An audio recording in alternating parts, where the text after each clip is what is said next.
반갑습니다. 자, 주택법 전주에 이어서 진행을 하도록 하겠습니다. 건설 공급 건설, 그 다음에 공급 두 개가 큰 테마가 있죠, 그죠? 주택법에서는. 그래서 지금 건설을 보고 있습니다. 건설 안에 이제 나오는 게 오늘 여러분들 배워볼 게 사전방문입니다. 사전방문. 그 다음에 품질점검단. 그 다음에 이제 뭐도 있냐면요. 바닥 충격업 성능 검사 등급 요거 있습니다. 요거까지 해서 정리를 할 건데 새로 들어온 제도거든요. 새로 들어온 제도인데 작년에 하나가 사전 방문에서 문제가 나왔습니다. 참고하시고 한번 볼게요. 내용이 어렵지 않습니다. 사전 방문은 여러분들 아파트 이제 새 아파트를 공급받으시잖아요, 그죠? 그러면 사전에 이제 방문해 가지고 제대로 모델하우스에서 보신 거 있잖아요, 그죠? 그리고 입주 우리가 하기 전에 이제 청약을 할 때 모델하우스를 방문한단 말입니다. 그러면 33평짜리 아파트는 이렇게 짓겠습니다. 84A는 이런 구조로 할게요. 84B는 이런 구조로 할게요. 59A는 이런 구조로 할게요.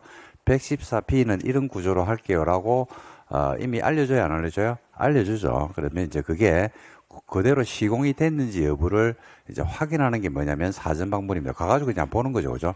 그래서 뭐 일부 여러분들 언론에서 보면 사전 방문 이제 기간인데 열쇠를 반출을 안 해줘가지고 뭐 다툼이 생기고 어쩌고 이런 게 신문 보도되는 걸 본 적이 있을 겁니다, 그게. 그래서 이제 사전 방문은 이제 그런 의미로 보시면 되는데 하나 질문. 사전 방문이 사용 검사 받기 전에 할까요? 받고 나서 할까요? 자, 이제 주택이 이제 주택이 이렇게 지어지거든. 한번 봐봐. 제일 먼저 이제 뭘 하냐, 우리 배운 거 해볼게요. 제일 먼저 뭐 했나요? 등록을 했죠. 등록은 기준이 연간이었잖아요, 그죠? 연간 몇 개? 20개 이상이면 등록을 해야 됩니다. 20개 이상 지어야 돼요. 지을 수 있어요. 지을 수 있죠. 그러니까 20개를 목표를 잡으면 뭐부터 한다? 등록부터 합니다. 이 등록이 됐죠. 그러면 이제 뭐 받냐면 사업계획 승인을 받습니다. 사업계획 승인. 사업계획 승인은 기준이 연간이었습니까? 한 번이었습니까? 한 번이었죠. 한 번 몇 개? 그렇지. 오, 잘한다. 30개 이상이면 사업계획 승인을 받습니다. 사업계획 승인 받고 나면 착공하거든요. 착공은 얼마나 하냐면 사업계획 승인 받고 나서 몇 년을 해야 됩니까? 5년. 안에 안 하면 사업계획 승인을 만다 취소할 수 있다. 이랬어요. 착공했죠? 그러면 뭐 한다? 완공이 될 겁니다. 완공이 되고 나면 이제 그 다음 하는 게 뭐예요? 사용검사를 받는다. 이랍니다. 이게 이제 사용검사가 표현되는 게 여러분들이 일반적으로 이제 말씀하시는 거는 준공검사 이렇게 말씀하십니다. 같은 말입니다. 준공검사, 준공인가, 사용검사, 사용승인. 이게 준공검사는 우리가 뭐 할 때 쓰냐면요. 개발행위 허가받아가지고 국토개입부에서 허가 완성됐죠. 그러니까 개발이 허가받아가지고 개발을 끝냈죠.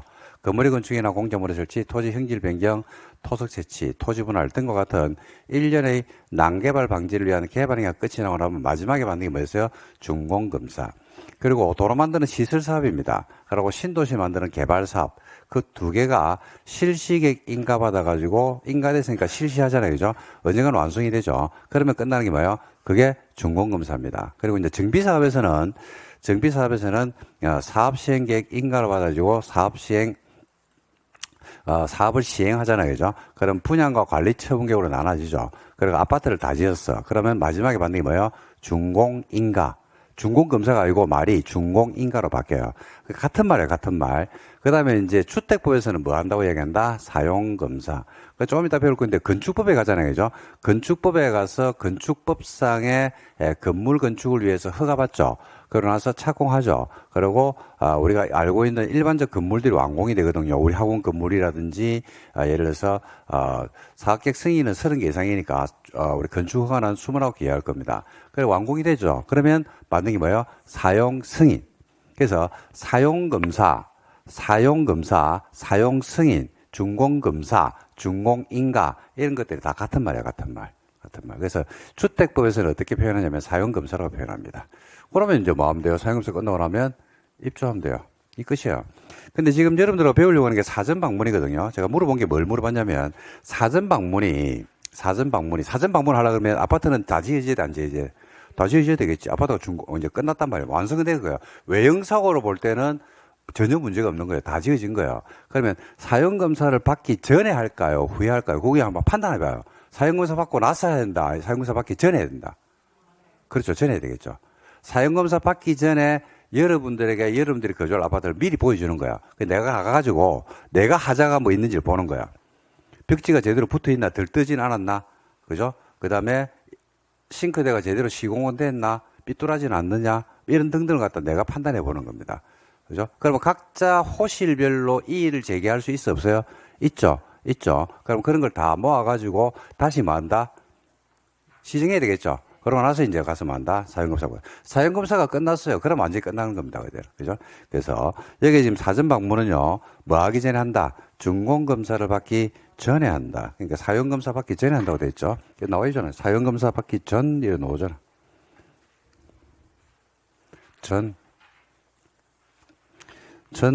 누구한테 갔어? 사용검사를 받기 전, 왜 이렇게 흐려?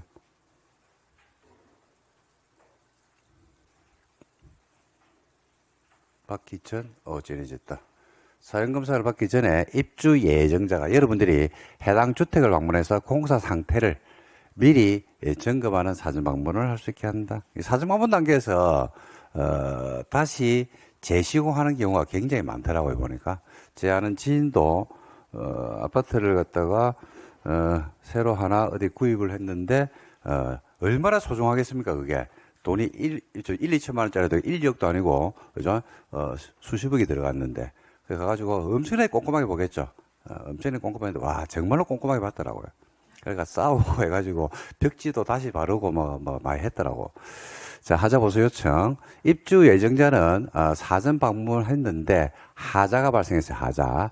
공사상 잘못소리나 하자라는 것은 뭐냐면 균열, 치마, 파손, 들뜸, 누수 이런 등등을 말하는데 그죠? 있다고 판단이 되면 사업주체한테 보수공사 등 적절한 조치를 할 것을 요청할 수 있고, 뭐 당연한 이야기죠. 그 다음에 이제 사업주체가 이제 조치를 합니다. 그러니까 이게 이제 어디에서 문제가 생기냐면, 입주 예정자는 뭐라고 이야기하는데, 하자라고 이야기하죠. 근데 사업주체가 볼 때는 하자가 아니라고 볼 수 있잖아요. 그죠? 거기서 진짜로 첨예한 다툼이 생길 겁니다. 왜냐하면 주관적 관점이거든요. 내가 보기에는 벽지가 삐뚤한 것 같이 보여, 안 보여? 안 들면 보이거든요. 근데 사업주체가 볼 때는 별 문제가 없는데 이렇게 볼 수 있거든. 그런 다툼들이 많이 생깁니다, 이게. 그리고 이제 실제 입주를 해서 발생하는 하자들도 있어요. 결로 같은 거는요, 입주하기 전에 알 수가 없습니다. 입주를 해봐야 알 수 있거든요. 그런 이제 이후의 하자들도 있는데, 일단 사전 방문에서 발생하는 하자는 어떻게 조치할 것인가 나오죠. 입주 예정자 하자 조치 요청을 받은 사업체는 다음 구분에 따른 시기까지 보수공사 등 필요한 조치를 완료를 하고 조치 계획을, 자, 요렇게 해서 우리가 들뜸, 치마, 파손, 누수 이런 것들은 이렇게 하겠습니다라는 계획을 국토교통부 영의정하는 바에 따라서 수립하고 공사를 완료하면 되는데, 중대한 하자하고 일반 하자하고 나눠요. 중대한 하자. 자, 중대한 하자는 사용검사를 받기 전까지 당연히 끝내야 됩니다. 다만 5항의 사유가 있으면 5항의 사유가 먼저 봐야 돼요. 이게 5항의 사유가 뭔지를 먼저 보는데 어디 가면 나오냐면요. 한 장을 넘겨볼래요? 402에 양가로 4번을 보실래요? 아니다. 양가로 3번, 동그라미 3번. 동그라미 3번에 보면 맨 끝에 칸에 가면 나오죠. 그죠? 법몇조 몇항, 시행령 몇조, 53조 2, 매당 5항. 이겁니다. 이게 5항이에요, 5항. 지금 우리가 배우고 있는 게 뭘 배우냐면, 봐볼래요? 법 53조 2, 제 2항을 보고 있죠. 요 2항에서 5항의 사유라 했기 때문에 53조 2, 5항이 돼야 되거든요. 그게 지금 동그라미 3번에 있는 겁니다. 그래서 이것부터 먼저 한번 볼게요. 그 하자가 뭔지. 중대한 하자에 대한 조치입니다. 하자에 대한 조치 요청을 받은 사업주체는 대통령이 정하는 바에 따라서 보수공사든 적절한 조치를 해야 된다. 여기까지는 시험에 나올 거 없죠. 당연히 뭐 적절한 조치를 해야 되겠죠. 이 경우 입주 예정자가 조치를 요청한 하자 중 대통령령에서 정해주는 중대한 하자는 대통령령이 정하는 특별한 사유가 없으면 사용검사를 받기 전까지 조치를 끝내야 됩니다. 이게 중대한 하자는 언제 끝내냐면 사용검사 받기 전에 끝내야 됩니다. 왜냐하면 입주해가지고 중대한 하자가 발생했으니까 거주하는데 문제가 생길 수 있지 않겠습니까? 그죠? 그게 이제 53조 5항이다 이겁니다. 5항. 자, 볼까요? 5항을 먼저 알고 봐야 돼요. 자, 볼까요? 사용검사를 받기 중대한 하자는 언제까지 끝내랍니까? 사용검사 받기 전입니다. 뭐 했는데 뭐 중대한 하자 아까 사용검사 받기 전까지 해라고 했잖아. 다만 오항 사유가 있으면 입주 예정자와 그러니까 사용 검사를 받기 전까지 해야 하는데 뭐 할 수도 있다. 협의할 수도 있어요. 협의. 그리고 공용 부분에 대한 중대한 하자는요. 얼마 동의를 받아라? 3분의 2 동의를 받아야 됩니다. 협의하여 정하는 기간으로 정한 날로 하되 언제까지 조치를 완료됩니까? 사용 검사를 받은 날로부터 며칠까지 90일 안에 조치를 완료하도록 노력해야 됩니다. 근데 맨 끝에 문장이 별로 마음에 안 들죠? 뭐라고 돼 있어요? 아니, 맨 끝에 문장이 별로 마음에 안 든다고. 노력해라고요. 노력해라고. 그죠? 적어놔야 되죠. 노력해라. 점 찍고, 다만, 노력하지 않으면 죽는다. 이런 식으로 적어놔야 되는데, 그냥 노력해라라고 해놨어. 이런 말들, 이런 글자들이 법에 상당히 많이 들어오는데, 상당히 짜증나는 조문들입니다, 이거. 결국 이제 해석의 여지를 남겨두거든요. 근데 이게 노력해라는 게 보는 관점마다 같아야 달라요? 다르죠. 어떤 사람은 노력해라는 걸 갖다 3일로 보는 사람도 있고, 어떤 사람은 30일로 보고, 어떤 사람은 3년으로 보는 사람도 있어요. 그래서 이것 때문에 이제 분통이 터지죠. 실제로. 자, 하여튼 노력해랍니다. 그 다음에 기타 하자입니다. 그 밖에 하자. 그 밖에 하자는 다음 항목 구분에 따른 시기까지 해라. 다만, 오항 사유가 있거나 입주 예정자가 역시 또 뭐 했네요? 협의했네요. 협의. 공용 부분은 3분의 2 동의를 받는 건 똑같습니다. 한 경우에는 협의해서 정하는 날로 하되 전유 부분은 언제까지? 인도한 날로부터. 공용 부분은 언제부터? 사용검사를 받은 날로부터 얼마? 180일입니다. 안에 조치를 완료하도록 노력해야 한다. 그러니까 뭐하고 다르냐면요. 1번 중요 부분의 하자하고 기타 하자하고 하자 보수를 하는 기간이 다릅니다. 그러니까 일단 기억합시다. 중요 부분의 하자는 며칠로 기억하시면 돼요? 90일. 일반 부분은 180일. 센터를 딱 잡아놓고 보셔야 돼요. 다르죠. 날짜, 그죠? 근데 뭐 날짜는 당연히 중요 부분을 갖다 빨리 해야 돼. 그거고, 기타 부분은 조금, 그거보다는 늦게 해도 상관없겠죠. 90일, 180일, 이렇게 보시면 됩니다. 됐습니까? 요 정도 정리하면 될 것 같아요. 그 다음에, 여기서 문제가 이제 하자 같은 경우는 입주 예정자가 사전 방문을 했는데, 내가 볼 때는 하자, 그리고 사업 주체가 볼 때는 하자가 아닐 때, 이 다툼이 생길 때 문제겠죠. 그럼 그 다툼이 생기면 누군가가 해결을 해줘야 돼요? 안 해줘야 돼요? 해줘야 되죠. 그죠? 그게 나중에 이 다음 파트에 나오는 게 품질점검단이라고 있어요. 품질점검단. 거기에서 이제 하자 여부를 판정하게끔 그렇게 하고 있으니까 그건 한번 볼게요. 자, 조치 계획을 수립한 사업체는 사전 방문 기간 종료로부터 7일 안에 사용검사권자에게 조치 계획을 제출해서 문서로 알려주면 되겠습니다. 사전 방문 기간 끝난 날부터 며칠? 7일 안에 사용검사권자에게 해당 조치 계획을 제출하고 그 다음에 조치 계획을 문서로 알려주면 된다. 그리고 중대한 하자에 대한 조치 시기는 아까 언제까지 끝내라고 했습니까? 사용검사를 받기 전까지 조치를 완료하여야 한다. 노력하라고 알고 완료해야 됩니다. 끝내야 됩니다. 그 다음에 하자 확인, 사용검사권자의 하자 확인, 입주 예정자가 요청한 사항이 하자가 아니라고 판단되는 사업주체는 게 이제 우리가 요구를 한 거예요. 그러면 여러분들 그 실제 아파트 입주하기 전에 사전 방문을 하잖아요. 그죠? 그러면 하자, 사업주체에게 하자가 있습니다라고 신청이 얼마나 들어올까요? 어마무시하게 들어오겠죠. 그죠? 어마무시하게 들어올 거 아닙니까? 그죠? 그럴 때는 입주 예정자가 요청한 사항이 하자가 아니라고 판단되는 경우가 있을 수 있어 없어요? 있죠. 그럴 때는 사업 주체는 대통령령이 정하는 바에 따라서 사용검사권자에게 하자 여부를 확인할 것을 말할 수 있다. 요청할 수 있어요. 이 경우 사용검사권자는 공동주택 품질점검단에 자문을 받는 등 하자 여부를 확인해서 확인 요청받은 날부터 7일 안에 하자 여부를 확인해서 하자 여부 확인 요청이 들어왔죠. 그날부터 며칠 안에 합니까? 7일, 이것도 7일이네요. 안에 하자 여부를 확인해서 사업주체에게 통보를 해주면 된다. 이렇게 보시면 됩니다. 그러니까 이제 절차는 간단합니다. 여러분이 하자 신청을 하지. 누구한테? 현대건설한테. 그게 사업주체죠. 현대건설은 하자라고 판단되면 뭐 하면 돼요? 하자라고 판단되면 조치를 취하면 돼요. 중요 부분의 하자는 며칠? 90일. 일반 부분은 180일 안에 조치를 취하면 끝난다고. 근데 보니까 하자가 아니라고 판단이 드는 거야. 근데 요거는 하자가 아니라고 지 혼자 결정하면 안 되죠. 그러니까 누구한테? 사업 주체한테 요거 어차피 너희들이 사용 검사할 거 아이가? 사업 주체가 사용 검사권자한테 너희들이 사용 검사할 거니까 이거 하전지 아닌지 판단 좀 해도라고 하니까 사용 검사권자가 누구냐면요. 시군구거든요. 시군구. 그죠? 그러니까 그들이 그럴 능력이 돼 안 돼? 안 되죠. 그러니까 누구한테? 품질 점검단한테 가가지고 전문가들이거든요. 자문을 받는 등 그죠? 하자 여부를 확인해서 알려주라 이 말입니다. 그죠? 프로세스는 그래 복잡한 건 아닙니다. 단지 처음 보니까 조금 생소할 수는 있어요. 근데 이거는 이제 누가 더 잘 아냐면 새 아파트를 입주해본 경험이 있는 분들, 최근에 그런 분들은 요 가가지고 품질 점검단 내지는 요게 지금 나와 있는 사전 방문 이런 것들은 그죠? 뼈저리게 느끼겠죠. 실제 내가 수십억 내지는 수억을 들여서 입주하는 내 아파트인데 이 아파트를 마련하기 위해서 내가 얼마나 허리띠를 졸라매고 했는데 라는 생각이 들면 정말로 소중한 거 아니겠습니까? 그죠? 그러니까 굉장히 꼼꼼하게 볼 겁니다. 그 다음에 통지어 한번 볼까요? 사업주인 하자가 있어 좋지 않은 내용 중 하자가 아니라고 확인받은 사실 등을 사행검사건자에게 알려주면 되고요.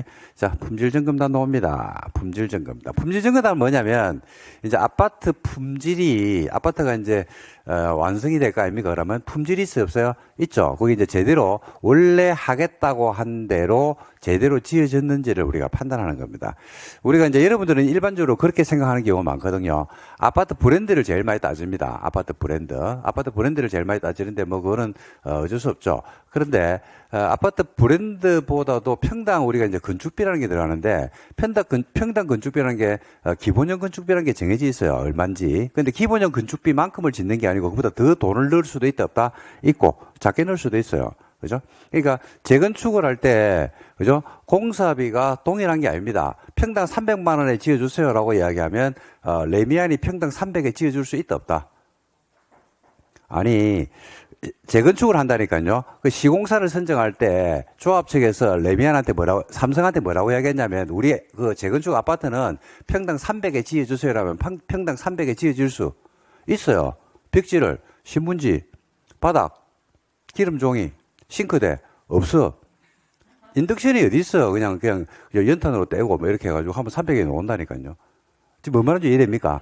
그러니까 그만큼 뭘 떨어뜨리면 된다. 그러니까 물론 대신에 그건 안 되겠지. 벽 두께라든지 법에서 정해져 있는 그런 거는 우리가 수정은 못 하겠지만은 내부 인테리어 부분의 가격을 낮출 수 있단 말입니다. 그죠? 평당 300에 하면서 전등을 갖다 뭐로 바꾸면 돼요? LED가 무슨 LED 촛불. 지금 이제 뭐 말하는지 이해됩니까? 예. 아니면 전부 다 전부 내부에 있는 기구 내지는 그것들을 갖다가 중국산으로 싹 다 바꿔빈다든지 뭐 그렇게 하면 가격은 계속 떨어질 거야, 이거.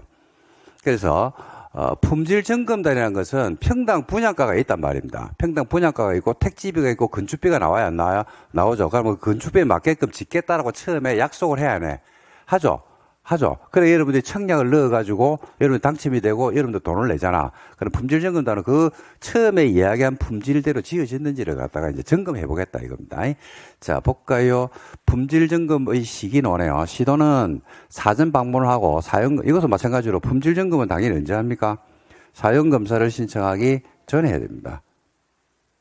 공동주택 품질 점검에서 사업계획 내용에 적합한 바요. 무조건 하는 게 아니고 뭐에 적합한? 사업 계획 내용에 적합한 공동주택인지를 판단하는 거예요. 일괄적으로 판단하는 게 아니라고. 사업계획이. 그러니까 이게 어떻게 보면 여러분들이 알고 있는 겁니다. TV가 우리가 TV가 있잖아요. 그죠? TV가 있으면 MBC, KBS, SBS를 본단 말입니다. 근데 어떤 TV든지 MBC, KBS, SBS를 볼 수 있어 없어요? 있죠. 근데 TV 가격이 똑같아 달라? 다르죠? LED냐, LCD냐, 그죠? QLED냐, AI가 있느냐, 없느냐에 따라서 가격은 천차만별인 건 아시죠? 그죠? 예, 그거하고 똑같이 아파트도 이제 그렇단 말입니다. 그러니까 예를 들어서 LCD라고 했으면 LCD 품질에 맞는지를 보는 거예요. LED라고 했으면 LED에 맞는지를 보는 거야. QLED라고 했으니까 그죠? 그게 맞는지를 확인해 보는 거예요. 그게 품질 점검단이라고 보시면 됩니다. 그래서 뭐에 적합한지를 판단한다. 품질 점검에서 뭐에 적합한지, 사업 계획의 내용에 적합한 공동주택이 이제 건설되어 있는지를 판단하는 겁니다. 그래서 그런 걸 할 목적으로 주택 관련 분야 전문가로 구성된 품질점검단을 설치 운영할 수가 있다. 어디에? 놓쳤죠? 어디에? 시도입니다. 쉬운 거 아닙니다. 시도에 운영하는 거예요. 품질점검단을 어디에 운영한다? 시도. 이 경우 시도는 품질점검단의 설치 운영에 관한 사항을 조례가 정하는 바에 따라서 위임할 수도 있다, 없다? 있다. 위임할 수도 있다. 품질점검 한번 볼까요? 품질점검단은 등록 사업체 건설은 아이고 노네 몇 개 이상 300개 이상입니다. 300세대 이상의 공동주택. 시도가 필요하다고 인정하면 300 미만도 하랍니다. 구조안전, 품질관리의 시공품질 등등을 점검해서 그 결과를 시도하고 사용검사권자에게 제출해 주면 되겠습니다. 보관 의무. 품질 점검했죠, 그죠? 얼마 동안 보관해야 되는데? 사용검사했나부터 2년 이상 보관할 출작? 이제 보관하는 것은 나중에 입주 예정자가 이제 공개를 요구하면 보여줘야 되겠죠, 그죠? 이게 나중에 이제 품질점검단에서 품질점검 행사하고 보관하고 있으면 입주 예정자하고 사업주체하고 한판 뜨는 경우가 있습니다. 그러면 이제 그때 이제 소송을 간다든지 하게 되면 이제 그때 했던 증빙 자료로 이제 활용하는 게 되겠죠. 그 다음에 보안조치. 사용검사권자는 대통령이 정한 바에 따라서 품질점검단의 점검 결과에 대한 사업 주체 의견을 듣고 하자가 있다고 판단하면 보수 보강 필요한 조치를 명하여야 한다. 이런 겁니다. 그 다음에 바닥 충격음 성능 등급이라는 게 있습니다. 이게 이제 진짜 중요한 거였는데 많이 놓쳤어요. 드디어 이제 입법이 됐는데, 제일 큰 문제가 뭡니까? 아파트 지금 거주하는 분들이 실제 우리 전체 인구에서 차지하는 비중이 50을 넘죠? 세계에서 유일한 국가라고 제가 말씀을 드렸나요? 예, 그죠? 그래서 보통 단독과 공동주택의 비율 중에서 어디가 높은 게 일반적인데? 그죠? 단독이 높죠. 그죠? 세계 어디를 가더라도 단독이 높고, 이제 중산층에 해당하면, 그리고 선진국으로 가면 갈수록, 선호하는 건 어디를 선호하냐면 단독을 선호합니다. 단독을 선호하고, 우리가 단독주택에서 땅을 밟으면서 뛰놀고, 그죠? 그 다음에 거기서 살기를 원하는데, 이제 우리는 조금 다르다고 했죠. 그죠? 자, 그러다 보니까 우리나라의 아파트들은요, 30억짜리 아파트든 3억짜리 아파트든, 그죠? 항상 생기는 게 무슨 문제가 생긴다? 층간소음입니다. 이게 굉장히 심각한 문제입니다. 이게 어느 정도 심각하냐면, 층간소음 문제로 살인사건이 1년에, 그게 폭행 아닙니다. 폭행이 아니고 살인사건이, 층과 층 사이 살인사건이 어마무시하게 발생합니다. 어마무시하게. 그죠? 그럼 우리가 뭐 TV에서 많이 보잖아요. 그죠? 그래서 화죠, 화. 그죠? 화를 누르지를 못하다 보니까 이제 발생하는 문제들이죠. 화를 잘 꺼야 됩니다. 이게 불길을 갖다 잘 꺼야 되죠. 그죠? 그래서 이제 이 바닥 충격음 성능 등급이라는 것은 이런 부분들에 명확한 기준이 없었던 걸 갖다가 이번에 이제 신설하고, 지금 짓는 아파트들은 공사비가 많이 들어가는데 그게 건축비가 올라서 그런 것도 있는데, 제일 큰 원인은 올라서 그런 겁니다. 인건비 오르고 그다음에 건축비 올라온 것도 있는데, 이 바닥 충격음 성능 등급 때문에 이 등급에 맞춰야 되거든요. 그러니까 공사비가 이것 때문에 상승하는 효과도 있다. 이렇게 이야기합니다. 그래서 지금은 많이 다르고, 아파트마다 실제로 보면 층간소음이 진짜 심한 데는 정말로 심합니다. 정말로. 그죠? 위층에서 별거 안 했는데도 불구하고, 그죠? 밑으로 소음이 들리고, 그런데 가보니까 위층은 조용하고, 근데 실제로 보면 위층이 아닌 경우들도 많죠. 위층이 아니고 위층 건너편에서 벽을 타고 소음이 들어와가지고 오해를 받는 경우도 있고, 그것 때문에 싸우고, 그죠? 막 그런 경우들이 실제로 많이 발생합니다. 그래서 자, 볼까요? 국장은 주택 건설 기준 중 공동주택 바닥 충격음 차단 구조 성능 등급을 대통령이 정한 바에 따른 기준에 따라서 바닥 충격 성능 등급 인정 기간을 지정할 수가 있다. 자, 요건 누가 합니까? 이거는 국장이 하네. 이건 국장이네, 국장. 누가 한다고요? 국장입니다. 국장. 아까 좀 전에 품질 점검단은 어디에서 운영했어요? 시도. 하자 보수에 대해서 요구는 누구한테 했어요? 사업 주체한테 하면 그걸 판단은 누가 했어요? 사용검사권자, 시군구에서 판단했단 말입니다. 다릅니다. 그 다음에 바닥 충격음 성능 등급 인정기한은 성능 등급을 인정받은 인정제품이 다음 하나에 해당하면 그 인정을 막을 수 있다. 취소할 수가 있다. 취소. 취소할 수 있다. 다만 1호에 해당하면 인정을 뭐 한다? 취소하여야 한다. 1호가 바로 뭐냐면 거짓 기타 부정한 방식으로 인정을 받았죠. 그죠? 그럴 때는 취소해야 됩니다. 됐죠? 자, 1호 동그라미. 그 다음에 위에는 뭐가 취소되는 거냐면 인정 제품, 바닥 충격음, 성능 등급 인정 기간이 제품이죠, 제품. 그 제품의 제품. 거기에 들어간 제품들이 있겠죠, 그죠? 그 제품에 하자가 있으면 그 제품은 바닥 충격음 인정 등급에 들어오는 그 재료로 쓰이면 되는데 안 된다 이 말입니다. 그리고 여기 밑에 3번은 뭐냐면 기간입니다. 기간. 바닥 충격음 성능 등급 인정하는 기간이 있겠죠. 그 기간이 이런 사유가 있으면 취소해버립니다. 역시 마찬가지죠. 국장이죠. 바닥 충격음 성능 등급 인정 기간이 다음 사유가 있으면 그 지정을 어이구 이것도 막을 수 있다. 취소할 수 있다. 역시 1호에 해당할 때는 취소하여야 한다. 1호 똑같네요. 거짓 기타 부정한 방식.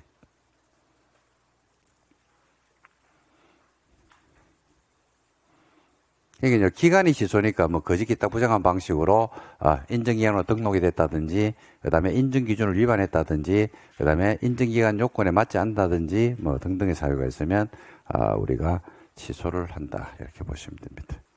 높이 완화. 높이 완화는 이제 뭐냐면 혜택을 주는 겁니다. 이거는 혜택. 그러니까 뭐 했다는 얘기입니까?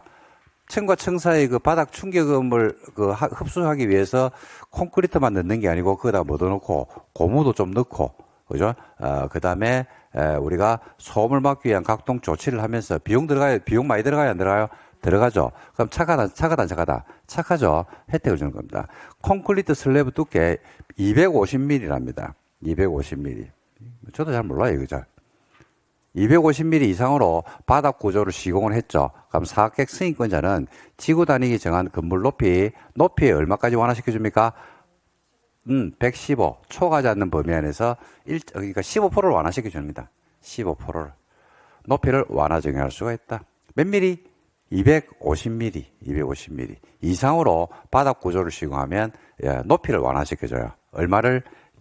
15%를. 성능검사 기간. 국장은 바닥 충격음 차단 구조 성능을 검사하기 위해서 성능검사 기준을 당연히 마련해야 되고, 국장은 성능검사를 전문적으로 하기 위해서 성능을 검사하는 바닥 충격음 성능검사 기간을 대통령이 정하는 요건 절차에 따라서 지정해 줄 수도 있다 없다? 있고, 당연한 이야기. 성능검사 비용 한번 볼까요? 국장은 바닥 충격음 성능검사 기간에 업무를 수행하는 데 필요한 비용을 국토교통부 장관이 말 수 있다? 지원할 수. 와, 이거 굉장히 희한하죠, 이거죠? 성능검사 비용을 갖다 누가 지원한다고요? 국가 예산으로 지원한다 이 말입니다. 이게 그만큼 이제 바닥 층간 소음이 뭐가 됐다는 얘기입니까? 사회 문제화 됐다 이 말입니다. 그러니까 공적 영역, 그러니까 옛날에는 층간 소음이 사적 영역이었어요, 공적 영역이었어요? 사적 영역. 층간 소음은 사적 영역으로 본 겁니다. 그죠? 그리고 아파트를 짓는 사업 주체하고 입주민하고 관계, 입주민 사이의 관계, 그게 국가 예산이 투입되는 것은 아니죠. 그러니까 바닥 층과 사이에 소음이 있고 그걸 검사를 하고 이게 국가 예산이 들어가면 돼안돼.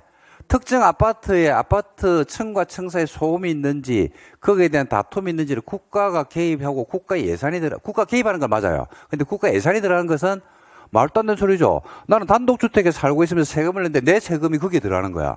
그건 좀 말이 안 되잖아. 마치 뭐하고 똑같냐면요.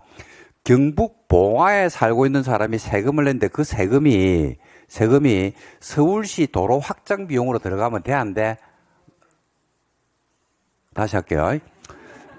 경북 봉화에 농사를 짓고 있는 농민이 낸 세금이, 그 아까운 세금이 서울시 안에, 그죠? 동네 도로 확장 공사 내지는 도로 보수 공사에 그 세금이 들어가면 돼, 안 돼? 안 되죠. 그건 안 되잖아. 그죠? 왜냐면, 그거는 서울시에서 부담해야 되는 거지, 경북 영주에서, 안동에서 낸 분들의 세금이 거기에 들어가면 안 된단 말입니다. 그렇지 않나요? 마찬가지죠. 국민들 세금이 이 공동주택의 성능 등급에 들어가면 안 돼요. 그러니까 사적 영역이란 말입니다. 그거는. 근데 이게 이제 공적 영역으로 편입됐다 이겁니다. 그죠? 그래서 국가 예산을 투입해서 한다는 거는, 그죠? 이게 이 층간소음 문제가 상당히 이제 심각한 문제로 이제 대두됐고, 이거는 이제 국민들 누구나 인식하는 겁니다. 이거 심각한 문제가 발생한다. 그만큼 국민들이 어디에 많이 살고 있더라? 아파트에 많이 살고 있다 이거죠. 비용을 지원할 수 있다. 지원해야 한다. 안 해놨네. 할 수 있다. 해놨네. 할 수 있다. 그 다음에 성능검사 제출 시기 나옵니다. 볼까요? 성능검사, 이 아파트는 층과 층과 사이에, 벽 두께가 아니고, 슬라브 두께가, 그죠? 적당해가지고 층간소음이 몇 데시벨 이하로 뭐 괜찮습니다라고 이제 제출하는 겁니다. 사업체는 15조에 따른 사업계획 승인받아 시행하는 주택건설의 경우에 사용검사를 받기 전에 바닥충계금 성능검사 기간으로부터 기준에 따라서 바닥충계금 차단 구조 성능검사를 받아서 결과를 누구한테 사용검사권자에게 제출을 해주면 되겠습니다. 누구한테 제출합니까? 당연히 사용검사권자한테 제출해야 되겠죠. 그럼 사용검사권자는 사용검사를 하기 전에 야, 너 적절하네. 이번에 슬러브 두께를 이 정도 적절하게 했네. 이런 판단하는 거죠. 그래서 새로운 공법들이 많이 나오더라고요. 얼마 전에 제가 뉴스를 봤는데 어느 건설회사가 새로운 공법을 그걸 했는데 시멘트에다가 뭘 섞어서 하니까 그죠?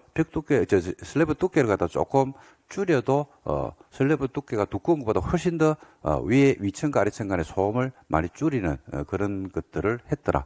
그리고 어떤 데는 또 그렇게 하더라고요. 이렇게 하더라고요. 어떻게 하냐면 보셨는지 모르겠는데 이렇게 여기가 이제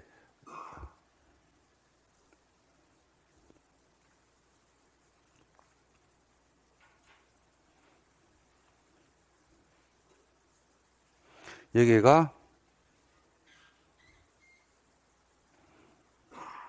15층 그럼 여기 14층이겠죠. 그죠? 근데 슬래브 사이에 공간을 두더라고요. 여기다 뭘 넣어. 와, 그러니까 이게 어디 TV 나오는 거 봤는데, 와, 위에서 막 이러는데 조용하더라고요. 안 들리더라고요. 네, 좋죠. 근데 이게 층간소음도 문제지만 뭐도 문제예요? 층간소음도 문제인데 다른 것도 문제 아닙니까? 벽. 옆집과 우리 집 사이. 아이가? 저는 저희 집 윗집에서 전화 온 것도 압니다. 윙! 이라더라고. 아침에, 눈 번쩍 떴죠. 전화기 어디 놔두고, 바닥에 놔두고, 진동을 해놓고 하면, 쫙 하면, 들리나 안 들린다? 들립니다. 들립니다. 옛날 아파트는 다 그렇죠. 자, 그래서 미달에 대한 조치인데, 미달 조치 한번 볼까요? 사용검사권자는 성능검사 결과가 기준에 미달할 때는 대통령이 정하는 바에 따라서 보완, 시공, 손해배상 등의 조치를 말할 수 있다, 권고할 수 있다. 뭐, 미달하면 당연히 다시 해라. 그 다음에, 손해배상. 조치를 권고받은 사업체는 권고받은 날부터 10일 안에 권고사항의 조치를 사용검사권자에게 제출하면 된다. 며칠 안에 해주랍니까? 10일입니다. 이런 날짜들이 중요합니다, 이거는. 하자가 있으면 보완, 시공, 손해배상 할 수 있고, 권고받았죠. 그러면 그 얼마 안에? 10일 안에 조치 결과를 제출해라. 조치 결과는 것은 그걸 갖다가 10일 만에 보완할 수는 없습니다. 근데 이제 언제까지는 보완하겠습니다라고 10일 안에 제출해 주라 이런 의미로 해석하셔야 되겠죠. 그죠? 입주인자에게 통보해 주면 되고요. 그 다음에 제출하면 되고 이렇습니다. 자, 그 다음에 사용검사가 나왔습니다. 사용검사는 이제 마무리 이제 다 끝난 겁니다. 다 끝났으니까 사용검사 받고 입주하는 겁니다. 사업계획 승인마다 시행하는 주택건설이나 대형 공사를 완료했죠. 사업을 완료하면 주택이나 대지에서 국토교통부 영의 정하는 바에 따라서 누구한테 아까 받으라고 제가 말씀을 드렸죠. 이거는요. 누구한테 가서 시군구한테 가서 사용검사를 받습니다. 근데 만약에 국가 내지는 주택공사가 우리가 사업 주체죠. 국가나 주택공사가 사업 주체일 때는 사업계획 승인을 누가 내줬어요? 국장이 내줬죠. 이럴 때는 누가 한다? 국토교통부 장관한테 가서 사업계획 승인을 받습니다. 이건 참고하세요. 그래서 이게 이제 정리를 하면 이런 그림이 나오거든요. 이거 뭐 시험에 놓은 적도 없고. 근데 알아두시면 좋아요. 자, 한번 봐봐요. 여기서 볼까? 여러분, 사업계획 승인을 누가 하는 게 원칙입니까? 사업계획 승인은 누가 하는 게 원칙이었어요? 배웠죠, 전주에. 누구? 지자체 장이 하는 게 원칙이라고 배우지 않았나? 그죠? 그러면서 10만 미만이면 누가 하고, 시장군수가 하고, 10만 이상이면 누가 하고, 도지사가 하고, 10만 미만 이상을 따지지 않고 특광하고 대도시는 똑같고, 그리고 예외적으로 국장이 할 수도 있다 없다. 있다. 네 가지 사유. 첫 번째, 국가 내지는 주택공사가 주택 건설을 할 때. 두 번째, 330만, 기억 안 나다. 괜찮아. 기억 안 나대. 뭐 주택 공부하는 사람이 누가 있겠노. 그냥 들으면 돼, 자꾸 들으면 돼. 기억 한 개도 안 나대. 330만 제곱미터 이상의 택지개발 사업이나 도시개발 사업을 하는데 국장이 지정고시했을 때, 수도권이나 광역시 지역의 긴급한 주택난조가 필요한데 국장이 지정고시했을 때, 네 번째, 공공이 50초가 출제한 부동산 투자회사가 주택 건설 사업을 할 때는 누가 한다? 국장이 한다. 그래서 사업계획 승인권자가 야가 원칙인데 예외적으로 이런 사유가 있으면 국장이 할 수도 있다 없다? 있다라고 우리가 배운 적이 있다고요. 그죠? 자, 그거 확인할게요. 천천히 자꾸 보는 연습을 해야 돼요.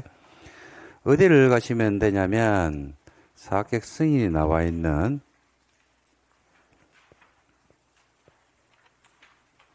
이런 게 있다라고 확인만 하면 돼.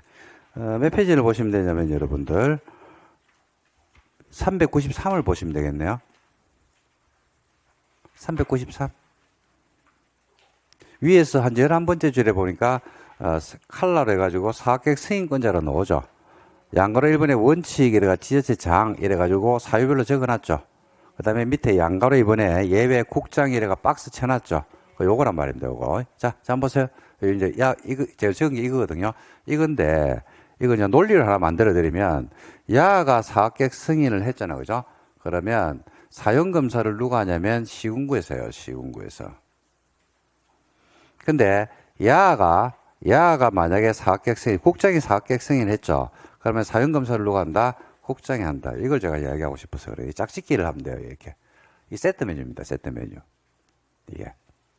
지자체장이 만약에 원칙인데 야들이 사업계획 승인하면 사용검사는 누가 하고 시군구에서 하고 국장이 하면 국장이 하죠. 자, 그래서 이제 적어대. 이제 적읍시다. 자, 여러분 사업계획 승인권자가 지금 돼 있어요? 안 돼 있어요? 돼 있죠. 그 양가로 1번에 원칙 나오나요? 그래서 원칙 뭐라고 돼 있어요? 지자체장 이래가지고 시도 시군구라고 돼 있어? 안 돼 있어? 돼 있죠. 거기다가 화살표 찍 해가지고 적어요. 사용검사는 시군구라고 적어놓으면 돼. 한눈에.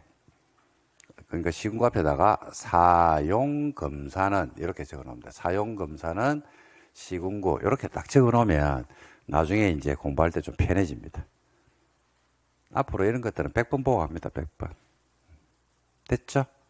이게 이제 나름대로 건축법하고 연결하면 좀 의미가 있어요. 이게. 그 다음 밑에 국장 나와요? 안 나와요? 나오죠? 역시 화살표 해가지고 요거는 사용검사는 하면 안 되고 사용검사도 이래야 되겠죠. 조사를 넣으니 아니고 도로 바꿔야 되겠죠. 사용검사도 국장 이렇게 바꿔줘야 되겠죠. 그죠? 303페이지에 그래 적으면 돼요. 393. 노안이 와가지고 9가 공으로 보입니다. 죄송합니다. 그죠?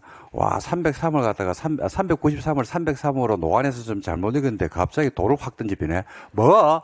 이래 이야기하네. 죄송합니다. 죽을 죄를 짓습니다. 예, 죽을 죄를 짓습니다. 자, 노안이 와가지고 그래요. 이제 40을 넘었으니까 노안이 오네. 40을 보내고 나니까 노안이 오기 시작하네요. 참 슬픕니다. 자, 적었습니까? 예, 체크하시면 돼요. 그래서 나중에 한꺼번에 보시면 됩니다. 자, 다시 볼까요? 그래서 요 사용검사를 받습니다. 근데 사용검사는 이제 요 안으로 들어오면 사용검사는 어떻게 하는 게 원칙입니까? 전체에 대해서 하는 게 원칙이죠. 전체. 아파트 이제 1000세대가 다 지어지고 나면 하는 게 원칙이잖아요. 그죠? 근데 일부 예외적으로 전체에 대해서 하는 게 원칙인데 예외적으로 이제 이게 기억납니까? 공구별로 사업계획 승인 받는 경우가 있었어요? 없었어요? 있었죠. 공구로 나누는 이유는 착공과 사용검사를 별도로 하기 위해서 공구로 나눈 거 기억나십니까? 예, 그래서 공구별로 하면 공구별로 받을 수 있어요. 그리고 아주 예외적으로요, 세대별로 받는 경우도 있다 없다? 있다. 그래서 이제 원칙은 전체에 대해서 다 끝나야 받는데 예외적으로 이렇게 나누어 받는 경우도 있고, 사용검사를 안 받으면 사용할 수가 있어요? 없어요? 없죠. 저기 다 어디 가도 원칙입니다. 어디 가도 전부 다 사용검사, 사용승인, 준공검사, 준공인가가 안 되면 우리가 못 씁니다. 근데 예외적으로 미리 쓰는 경우가 있다 없다? 있다. 그게 마치 뭐하고 똑같냐면 이제 임시 사용 승인을 받는 거하고 똑같다. 이런 구조로 보시면 됩니다. 자, 내용 없습니다. 볼까요? 바로 나오네. 공구별 사용검사라고 나오네요.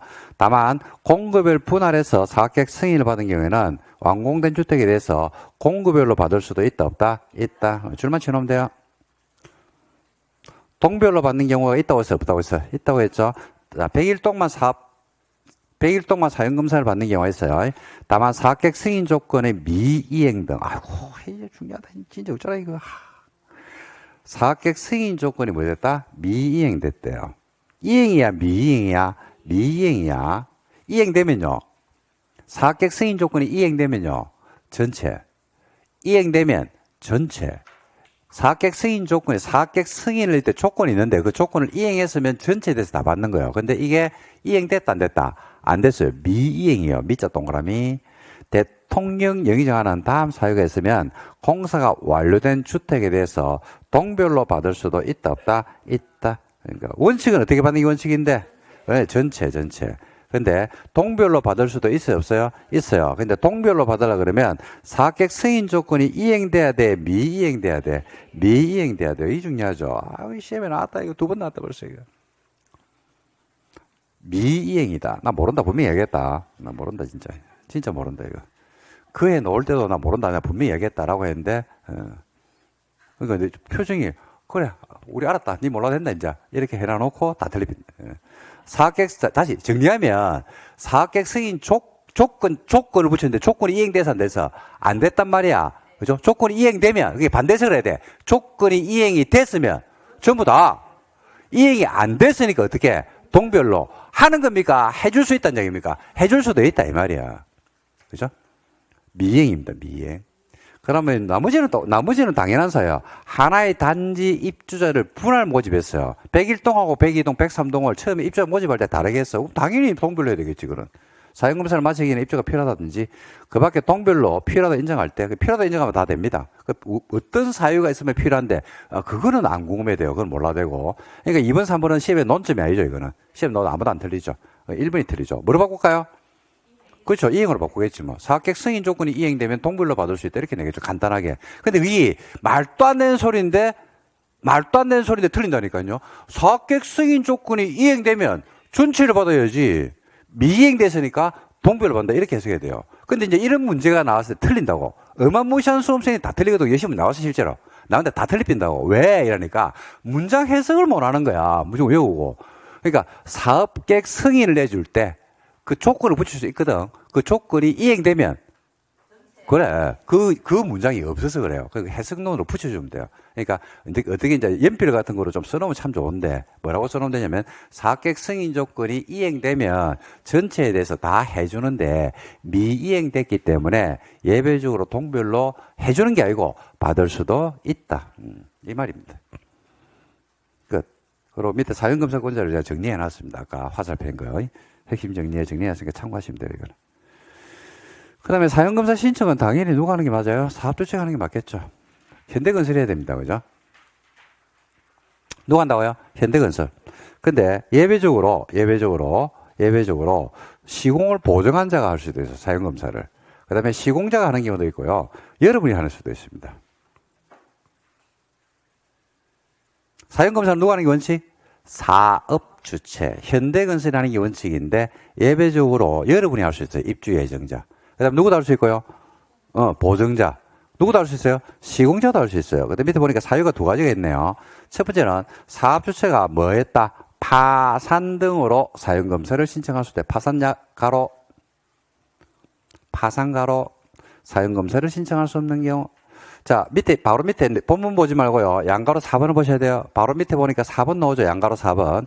정당한 사유 없이 사용검사를 위한 절차를 이행하지 않는 경우. 두 개로 나눕니다. 경우의 수가 두 개야. 하나가 뭐 했을 때? 파산했을 때. 사업주체가 파산했을 때. 그 다음 밑에는 뭐야? 정당한, 별다른 이유도 없거든요. 근데 사용검사 절차에 안 들어가는 거야.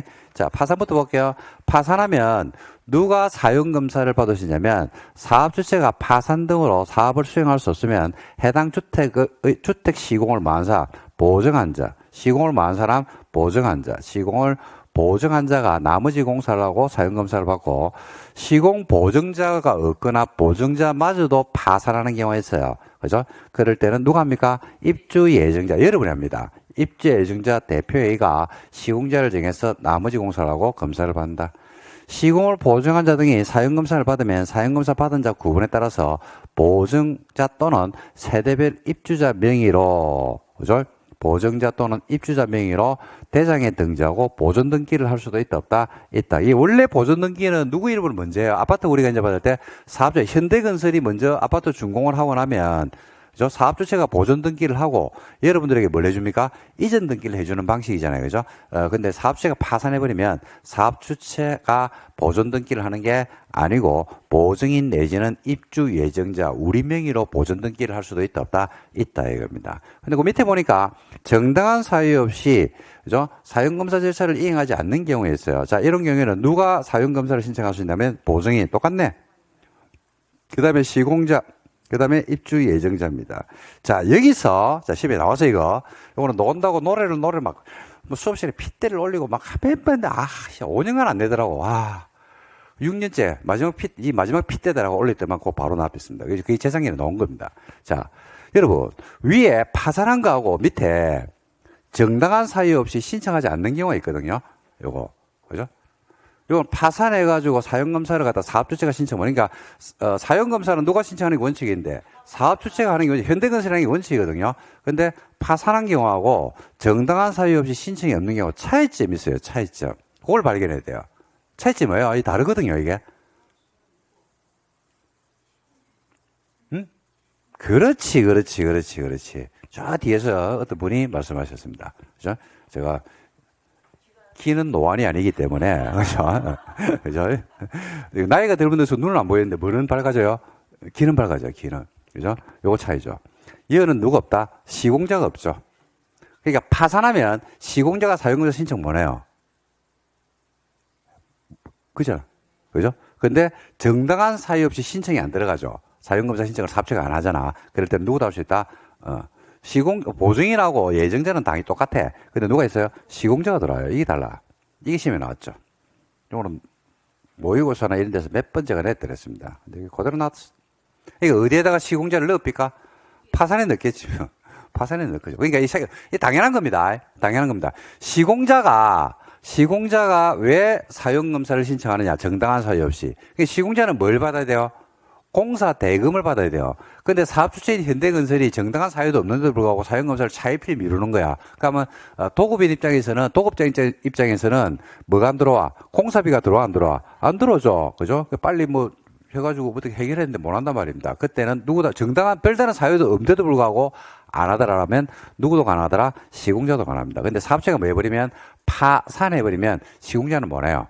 시공자는 신청을 못 하고 보증인 또는 누가 한다? 입주 예정자가 한다. 이렇게 차이점을 좀 알아두시면 좋겠습니다. 이게 누가 있고 없고 차이다? 그렇지. 자, 절차는 이거 별거 없습니다. 적합한지를 확인하면 됩니다. 됐고요. 읽어보세요. 그 다음에 신청 들어오면 얼마나 끝내랍니까? 15일. 이것도 줄만 지나시면 됩니다. 별로 안 중요합니다. 신청 들어오면 15일. 효과. 사용검사를 받으면 다른 법에 따른 각종 사용승인 준공검사, 준공인가 이런 거 받을 일 있으면 또 받습니까? 받은 것으로 본다? 받은 것으로 본다? 그런 말들이죠. 그 다음에 주택이나 대지는 사용할 수 있습니다.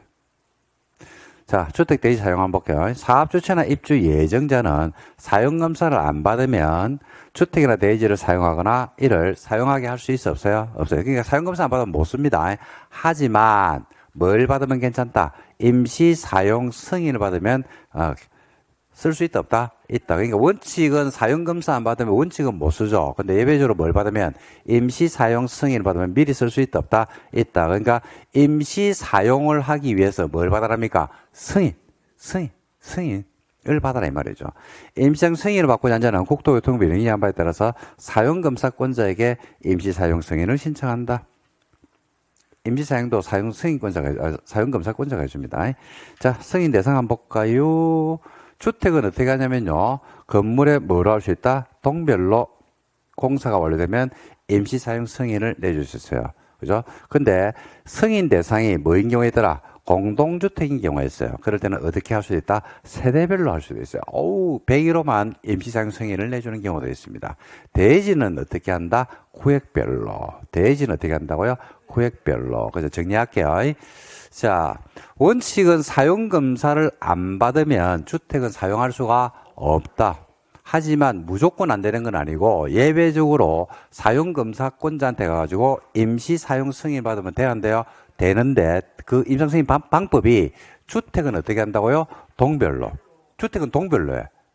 에이? 주택은. 이게 주택이라는 것은 공동주택도 있고 뭐도 있어요. 단독도 있잖아. 동별로 한다니까요. 근데 그 주택이 무슨 주택이더라? 공동주택이죠. 그러면 예외적으로 뭐로도 할 수 있고 세대별로 할 수 있고 대지는 구역별로 임장 승인을 낼 수 있다. 됐죠? 다시 한 번 더. 주택은 동별로. 그 주택이 공동주택일 때는 세대별로. 대지는 구역별로. 부위별로 할 수 있습니다. 대지는 부위별로. 구역별로. 부위별로. 대지는 부위별로. 안심, 등심, 앞다리살, 뒷다리살 이렇게 할 수 있습니다. 대지는 부위별로. 주택은 동별로. 그 주택이 공동주택이면 세대별로. 자, 조건하면 여러 가지 적합하면 된다 이 말이죠. 몰라 돼? 사업주체 보조치 돼? 몰라 안 받아 이거는. 사업주체 보조치는 시험에 10년에 한 번씩 냅니다. 나중에 요약집 할 때 그냥 한 방에 정리할게요. 놔두세요. 안 보셔야 됩니다. 요즘 시험에 꾸준하게 나오는 게 여러분들 그 다음 넘기시면요. 기타 주택이 나올 겁니다. 이 시험이 잘 내요. 6절, 411, 32, 33. 최근 들어서 여러분들 이게 트렌드인데 우리가 알고 있는 아파트의 공급이 주택의 트렌드를 한번 읽어봐요. 트렌드. 옛날에는 청약 순수에 따라서 청약 통장을 가지고 있으면 거기에 따라서 공급을 했잖아요. 그죠? 그래서 통장 가입 기간이 길고, 그죠? 뭐 그런 등등 자녀수가 많고 하고 그러면 점수가 좀 점수가 높았거든요. 그래가지고 뭐로 잘라 빼냐면 점수로 다 잘랐습니다. 점수로. 근데 최근 들어서 한 4, 5년 사이에 이게 트렌드가 좀 바뀌기 시작했죠. 그게 뭐하고 똑같냐면요. 선거의 표의 영향하고 똑같습니다. 지금 여러분들 총선이나 각종 선거에서 총선, 지자체, 그 다음에 대통령 선거, 우리나라에서 이제 국민들이 선거를 치르잖아요. 그죠? 우리가 선거를 참여를 하는데, 여러분들 선거에서 지금 당락을 쥐고 있는 게 누가 당락을 쥐고 있습니까? 당락을 누가 쥐고 있냐면, 50대 이후가 아닙니다. 옛날에는 50대 이후들이 당락을 많이 쥐고 있었거든요. 투표 참여율도 높고, 그분들이 어떻게 표를 움직이게, 수도권 4, 50대들이 어마무시하게 중요했거든요. 근데 지금은 누가 표의 당락을 쥐고 있다? 20대입니다. 20대. 특히 20대. 그리고 30대 초반 MZ세대들. 걔들이 어디에 움직이냐에 따라서 달라집니다. 왜냐면 그게 전형적으로 죽었다 깨나도 A당을 찍는 사람은 죽었다 깨나도 A당을 찍어요. 죽었다 깨나도 B당을 찍는 사람은 죽었다 깨나도 B당을 찍어. 그죠? 그러니까 A당이나 B당이나 죽었다 깨나도 찍는 사람은 이야기할 때 좀 가만히 좀 있어라. 자, 헷갈리잖아, 지금. 그죠? 죽었다 깨라도 찍는 사람한테는 혜택을 안 줍니다. 안 줘요. 그러니까, 우리가 표를 움직이는 세력들이 있거든요. 그들에게 눈치를 봐야 되거든요. 그게 20대, 30대입니다. 그죠? 그러다 보니까 그들에게 공급해 주려고 하는 정책들을 막 쏟아내요.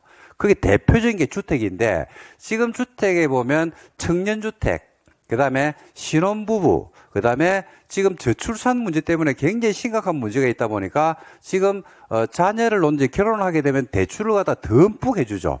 일반 대출은 안 나옵니다, 지금. 안 나오는데 우리가 뭐 신생아 특례 대출이라든지 신혼부부 특례 대출 이런 것들은 대출을 갖다 그냥 해준다니까, 지금요. 그건 굉장히 좋은 정책입니다, 그거는. 애를 많이 놓으면 애국자입니다, 지금은. 그죠? 왜냐면 그 애들이 경찰이 되든지 군대가 되든지 아니면 경찰 군인이 안 된다 하더라도 경찰과 군대를 유지할 수 있는 세금을 내기 때문에 걔들이 실제로 우리 다음 세대들이 많아진다는 건요. 걔들이 세금을 내고 걔들이 낸 세금 가지고 이제 여러분들 나중에 약 드셔야 될 거 아닙니까? 약. 아니 우리가 나이가 들면 어디로 가야 돼? 슬픈 현실인데 어디로 가야 돼? 병원으로 가야 될 거 아닙니까? 가면 밥 뭘 먹어야 돼요? 밥도 먹어야 되는데 뭘 먹어야 돼? 약을 많이 먹어요? 밥을 많이 먹어요? 약을 많이 먹잖아요. 안 죽이잖아요, 요양병원에서. 계속 약을 투입해가지고, 이거 보험이 나오니까 죽으면 큰일 난다니까, 보험금이 끊어지는데. 그게 현실이거든요. 근데 그 약값하고 약값, 밥값을 갖다 누가 내야 돼요? 그죠? 세금으로 내야 된다니까요. 근데 세금을 낼 사람이 없으면 안 되잖아. 그러니까 애를 많이 놓으면 애국자가 맞다니까요. 그러고 그 애들이 어디로 간다? 군대를 가겠지. 남자들은 군대를 가겠지. 국방의 의무를 할 거 아닙니까? 그죠? 세금을 내겠지. 그러면 국방의 의무를 다하는 사람들이 밥을 먹고 나라를 지킬 거 아닙니까? 그 서비스를 받아야 될 거 아닙니까? 그러니까 맞습니다. 그게 혜택을 많이 줘야 돼요.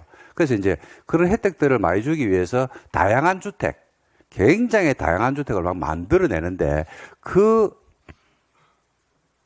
발맞춰서 들어온 게 이 주택들의 개념들이 특이한 것들이 굉장히 많이 들어오기 시작합니다, 지금. 그게 시험에서도 지금 출제가 많이 되고 있어요. 우리 주택법이 들어와 있는 게 뭐냐면, 우리가 주택법에 따르는 임대주택, 그죠? 그 다음에, 토지 임대부 분양주택. 그리고 여러분들 그 지분형 주택이라고 들어보셨나요? 지분형 주택. 글자가 그럽니다. 지분형 주택이라는 것은 원래는 주택은 내가 혼자 단독 소유하는 거 알겠습니까? 근데 뭐만 소유한다? 지분만 소유한다. 지분만 소유하니까 나머지 지분은 다른 데 가지고 있겠죠. 그죠? 누가? 주공이 가지고 있는 겁니다. 그러니까 반값 아파트입니다. 반값 아파트. 그래서 신혼부부들이 내지는 젊은 층들이 그런 주택의 선호도 내지는 그런 주택 공급을 좀 더 편하게 빨리 해줘가지고 주거안정을 하자. 이번에 여러분들 우리 주택법 전주에 배웠지만 개정된 게 하나 있었죠. 소형주택의 면적이 작년까지만 해도 얼마 전만 해도 얼마인 줄 압니까? 60입니다. 근데 그걸 바꿨죠. 소형주택의 개념을 없애버리고 바꿨잖아. 뭐로요? 아파트형으로 바꿨잖아요. 그죠? 그러니까 그러고 뭘 없애버렸어? 60을 없애버렸죠. 60을 없애버리고 85로 완화시켜놨습니다. 왜냐하면 도생의 원래 개념이 85였기 때문에. 즉 무슨 말이냐면요. 이건 비판이 옛날에도 있었죠. 그죠? 신혼부부가 도생의 개념으로 들어가는데 소형주택이 면적이 얼마더라? 60이더라. 아가 둘인데 가고 60 보니까 너무 좁아. 그러니까 정적 혜택을 준다고 하면서 좁아서 못 쓰겠더라. 그런 말들이 많았죠. 그러니까 60에 굳이 국한할 이유가 뭐가 있노? 그래서 그걸 풀어버린 겁니다. 그게 오래 풀리죠, 그게. 그게 하나의 전체 흐름입니다, 흐름. 그 흐름 속에서 정책의 방향들이 요렇게 흘러가는 겁니다. 그죠? 그래서 요거는 시험에서 무슨 제도가 새로 나왔다 해서 무조건 시험에 나오는 거 아닙니다. 그 제도가 어떤 트렌드라든지 하나의 제도가 아니고 전체 제도의 흐름 속에서 어떤 제도들이 흘러져 나올 때가 있거든요. 그러면 그런 것들은 다 시험에 반영이 되는 겁니다. 그래서 이런 주택들 잘 봐두셔야 됩니다. 자, 임대주택 들어갑니다. 자, 임대주택인데요. 이거는 여러분들이 뭐하고 헷갈리냐면 임대를 처음 배우는 게 아니에요. 이 배운 적 있죠? 임대주택이란 말을 어디서 한번 봤어요? 불과 얼마 전인데. 재개발 임대주택. 에서 배워서 안 배워서 배웠죠. 요거는 어디에 임대주택입니까? 주택법입니다. 다릅니다. 재개발 임대주택은요, 재개발하게 되면 임대주택을, 15%죠. 15%를 지어야 돼요. 지을 수 있어요. 지어야 됩니다. 지어가지고 그걸 공급을 해주잖아요. 그죠? 그러면 조합에서 임대주택을 15%를 지어가지고 어떻게 합니까? 공짜로 줍니까? 팝니까? 팔죠. 누가 우선 인수권이 있어요? 시도, 시군구에서 우선 인수권이 있죠. 그죠? 팔 때 토지 가격을 받아 안 받아? 받아요. 토지 가격을 받아요. 언제 날짜 기준이냐면 사업 시행 계획 인가 고시를 기준한 토지 가격에다가 건축비를 더한 금액을 주고 판다고. 그죠? 그러면 그 임대주택을 공급받은 사람 중에서 자, 기억나시는 거 모르겠는데 토지는 얼마를 가지고 있고 90. 임대 건물을 안 가지고 있고, 그 다음에 사실상 주거를 위한 건물은 가지고 있죠. 근데 뭘 안 가지고 있더라? 토지를 안 가지고 있죠. 그럼 그 사람들에게 줄 수 있다 없다? 있고, 그 사람들이 요청하면요, 여기 주택법에 있는 토지 임대부 분양주택으로 전환 공급해 달라고 이야기할 수도 있다 없다? 있다. 그래서 토지 임대부 분양주택이 나올 겁니다. 연결돼요, 그거하고. 여기 있네. 연결고리를 가지고 있습니다. 자, 그 나중에 정리하기로 하고, 임대주택이, 여기서는 이제 뭐를 다루는 거냐면요. 주택법상의 임대주택입니다. 그러니까 임대주택이 굉장히 많아요. 임대주택이. 그죠? 재개발로 나오는 임대주택도 있고, 그리고, 현대건설이 임대주택을 지어서 임대 줄 수도 있어요? 없어요? 있죠? 있죠. 그러니까 임대라고 해서 다 똑같은 게 아닙니다. 여기 있는 임대는 뭘 말하냐면 주택법에 따른 임대주택. 그러니까 주택법상의 임대주택을 지어서 공급한다는 이야기입니다. 자, 한번 볼게요. 주택법입니다. 임대주택 건설 비율 한번 볼게요. 여러분, 주택법에서 사업계획 승인을 받은 사업주체가 임대주택을, 자, 원칙적으로 한번 볼게요. 현대건설이 택지를 확보했어. 현대가 택지를 이만큼을 확보를 했거든요. 그래가지고 현대가 사업계획 승인을 받아가지고 아파트를 짓는단 말입니다. 그러면 여아들은 여기다가 임대주택을 지을 의무가 있어요, 없어요? 자, 다시 할게. 현대건설이 대지를 10만 제곱미터의 대지 소유권을 확보해가지고 사업계획 승인을 받아가지고 아파트를 짓는다고. 그죠? 그러면 현대는 여기 아파트를 지을 때 임대주택을 지어야 됩니까? 안 지어도 됩니까? 안 지어도 돼요. 뭐 먼저 이해됩니까? 자, 좀 전에 봤던 재개발을 하면서 재개발 사업을 하죠. 그죠? 재개발을 하기 위해서 조합 만들고 사업신경 인가받았다니까요. 그러면 조합원들을 위한 주택을 지을 거 아닙니까? 그죠? 그러면 여기에는 재개발 조합에서는 임대주택을 지어야 됩니까? 지을 수 있습니까? 지어야 해요, 이거는. 그죠? 근데 이거는 지어도 되고 안 지어도 돼. 근데 임대주택을 현대가 여기 임대를 짓는데, 그럼 착해, 안 착해? 착하죠? 그럼 왜 지을까, 이 아들? 그죠? 왜 지을까? 혜택을 주는 혜택. 인센티브 혜택. 무슨 혜택? 용적률 혜택을 줘요, 용적률. 용적률이 늘어나면 뭐가 늘어나요? 용적률이 늘어나면 연면적이 늘어나죠. 연면적. 대지 면적에 대한 연면적 비율. 그죠? 그 용적률이 250이면 대지 면적의 2.5배를 연면적으로 쓰는데 용적률이 300이 되면 대지 면적의 3배를 쓰는 겁니다. 연면적이 늘어나니까 가용할 수 있는 세대수를 늘릴 수 있죠. 세대수가 늘어나니까 일반 분양 물량이 늘어나겠죠. 수익성이 늘어나요, 안 늘어나요? 늘어나죠. 그래서 임대주택을 짓는 겁니다. 혜택을 주는데 이거는. 다릅니다. 그래서 미리 말씀드리면 여기에 임대주택은 지어가지고 토지 가격을 받아요. 근데 야는 토지 가격을 용적률 혜택을 받았기 때문에 안 받아요. 토지는 기부 체납해버립니다. 시험에서 내면 두 개 바꿔서 문제 내면 전원 사망입니다. 여러분 빼고 전원 사망은 아니고 90% 사망입니다. 90% 사망하는데 사망자 중에서 60%는 이런 게 있는지 몰라서 사망. 나머지 30%는 헷갈려서 사망. 그래서 살아남은 사람 별로 없다 이 말입니다. 잘 보셔야 돼요. 두 개 헷갈립니다. 자, 들어갑니다. 사업주체는 다음 사항을 포함한 사업계획 승인 신청서를 제출할 때 사업계획 승인권자는 국계법에 따르는 용도지역별 용적률 범위 안에서 특광시 조례가 정하는 기준에 따라서 아이고 나왔다. 용적률을 마을 수 있다. 완화 적용할 수 있다. 이에 따라서 용적률 완화 적용하는 사업체는 완화된 용적률의 30에서 60 이하 범위 안에서 조례에서 별도로 정하는 비율 이상에 해당하는 면적을 임대를 지어가지고 공급을 해줘야 돼요. 용적률을 완화시켜주는데 완화된 용적률의 몇 프로?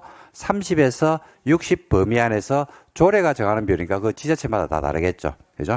그만큼을 임대주택을 지어서 공급을 해라. 그럼 남는 거는요. 30에서 60까지는 임대를 지어서 공급했잖아. 그럼 남는 게 있어 없어? 있어. 그 남는 건 뭐라 합니까? 팔아가지고 네가 사업으로 써라 이겁니다. 그 다음에 사업주는 사업계획 승인을 신청하기 전에 미리 용적률 완화로 건설되는 임대주택의 규모 등에 대해서 인수자하고 협의해서 사업계획 승인 과정에서 반영을 해주면 되겠습니다. 선정 방법 논의가 중요합니다. 이거는 사회성이 좀 있어요. 사업체는 공급되는 임대주택의 전부를 대상으로 공개 추천 방식에 따라서 인수자에게 공급하는 임대주택을 선정한다. 임대주택 선정 방법이에요, 이거. 이거는 자, 제 말 한번 들어봐봐요. 여러분, 그 옛날에 TV에서 이런 말 본 적 없습니까? 신문에서. 이 주택법에 따라서 임대주택을 지었는데 옛날에 어떻게 지은 적도 있냐면요. 아파트를 지었거든요. 101동부터 112동까지 있었거든요. 101동부터 110동까지, 그 다음에 111동, 112동. 그래가지고, 이 옛날 실제 사건입니다. 101동부터 110동까지는 뭐야, 이거. 똑바로 안 하나, 죄송합니다. 101도 110도까지는 일반 분양이에요. 근데 111동하고 112동 있죠, 요 두 개 동은 임대주택인 거예요, 이게. 그 아파트 단지 안에 임대주택이 어딘지가 표시가 돼야 하는데, 표시가 돼요. 옛날에 그렇게 하게 했어요. 그 별동을 만들었어요. 별도의 동을 만들어라, 이렇게 했었어요, 옛날에. 이 정책 위반자들의 지짓이 아닙니다, 이거. 그게 어떤 문제가 생기냐면, 그, 신문에 놓은 거 보셨죠? 젊은 엄마들이, 와, 그치, 말도 안 되는 소리거든요. 초등학교 애들한테, 야, 111동 애들하고 놀지 마, 이라는 거야. 애들은 무색무취입니다. 애들이 무색무취라니까요. 부모들이 잘못 가르치는 거예요. 요즘 애들이, 나 진짜 안 믿어지던데, 그 기자들이 거짓말 한 것 같은데, 등기부등본을 떼가지고, 뭐, 월세 사는지를 판단하고, 그런 아들이 있다고, 신문에 나오잖아. 그게 말이 안 되는 소리라고 생각하거든요, 그거는. 그죠? 그럼 또 그런 말도 있다면서, LH에 살면 또 뭐 어떻고, 어디 살면 또 뭐 어떻고. 아파트를 개청화 시켜가지고 하는 아들이 있다면서. 아들이 그러겠습니까? 천만의 말씀. 애들은 무색무취해요. 요만한 아들이 뭘 알아. 어른들이 그렇게 가르치는 거지. 그 나쁜 어른들이 있어요. 나쁜 어른들이. 그죠? 진짜 그 나쁜 거거든요. 내가 그렇게 무시를 하면요. 내보다 더 잘 사는 사람한테 니는 무시받아야 돼. 계속. 그럼 인정해야 돼. 니 스스로가. 아이가? 맞잖아요. 내가 그렇게 무시하면 내보다 더 잘 사는 사람한테 꿀 앉아가서 니는 그렇게 노예처럼 살아야 돼. 그걸 인정해야 돼. 그 말이 안 되는 소리거든요. 음지가 양지가 되고 양지가 음지가 됩니다. 인생은 항상 평균에 수렴하거든요. 그 진짜 이 사회 문제가 됐어요. 그래 애들이 놀이터를 안 가는 거야, 아들이. 이거 심각하죠. 이러면 돼, 안 돼? 안 돼요. 그래서 만든 조문이 이거예요. 그래서 만든 조문이 법을 개정했다니까? 그래서 법을 어떻게 개정했냐면, 주택의 전부를 대상으로 해가지고, 어떻게 추첨한다? 공개 추첨합니다. 그게 몰라요, 지금은. 몰라. 101동 501호 일반 분양, 101도 1301호 임대주택 이런 식으로 해가지고 추첨으로 뽑아내기 때문에 아무도 모릅니다, 지금은. 그래서 이렇게 만들어놨죠. 이게 똑같은 겁니다. 이게 뭐냐면 옛날에 밥값 가지고 한번 싸운 적 있잖아. 밥값 가지고. 그죠? 비싼 아들은, 집에 돈이 많은 아들은 밥값을 내자. 밥값을 내자? 말이 돼? 그 말 안 되죠. 밥값을 내면 뭐냐면, 밥값 내는 아들이 뭐라고 이야기하냐면, 밥값 안 내는 아들한테, 지는 밥값 낸다고, 내가 내는 밥값으로 너는 밥 먹는다고 이렇게 이야기한다고. 그건 아무도 몰라야 돼. 누가 밥값을 내고 안 내고. 아들은. 알면 안 돼. 공부 저렇게 뛰놀아야 돼. 그냥 밖에 나가서. 그걸 갖다가 밥값을 내고 안 내고를 갖다 차등을 두는 게 말이 되는 소리가 그게. 지금은 말이 안 되는 소리 아닙니까? 근데 얼마 전에 그게 말이 되고 그게 논쟁이 된 적이잖아요. 그죠? 복지는 해주니까 고마운 겁니까? 못 해주니까 미안한 겁니까? 복지는요, 해주니까 고맙지 이게 아니라니까요. 당연히 해줘야 되는 거예요. 당연히. 그죠? 근데 더 해줘야 되는데 미안하답니다. 그게 복지가 돼야 돼요. 우리가 지금 잘 먹고 잘 사잖아, 우리가. 국민소득이 일본을 넘었죠? 일본을 넘겼다니까, 지금. 일본에 놀러 간다니까. 일본에 우동 보러 점심때 갔다가 우동 먹고 저녁에 비행기 타고 온다니까요. 진짜인데? 저번 주에 그랬는데. 아침에 잠시 가가지고 비행기 타고 갔다가 우동 한 그릇 먹고 저녁에 비행기 타고 왔는데요. 싸던데. 자, 거짓말 같지? 표시는 하나 거짓말인지? 자, 좀 봅시다. 자, 이렇게 해서 요거 선정 방법 중요합니다. 공개 추첨하게 되어 있습니다. 그 다음에 인수는 똑같네요. 인수는 누가 하게 되어 있냐면 국장, 시도, 주공, 지방공사에다가 공급을 해주면 되겠습니다. 근데 누구한테 우선인수권이 있다고 했어요? 우선인수권은 누구한테 있다? 그죠? 시도가 우선인수권이 있죠. 이거는 재개발도 똑같은데요. 시도가 인수하지 않으면 국장한테 인수 지정을 마음 된다. 요청을 한다. 이건 똑같네요.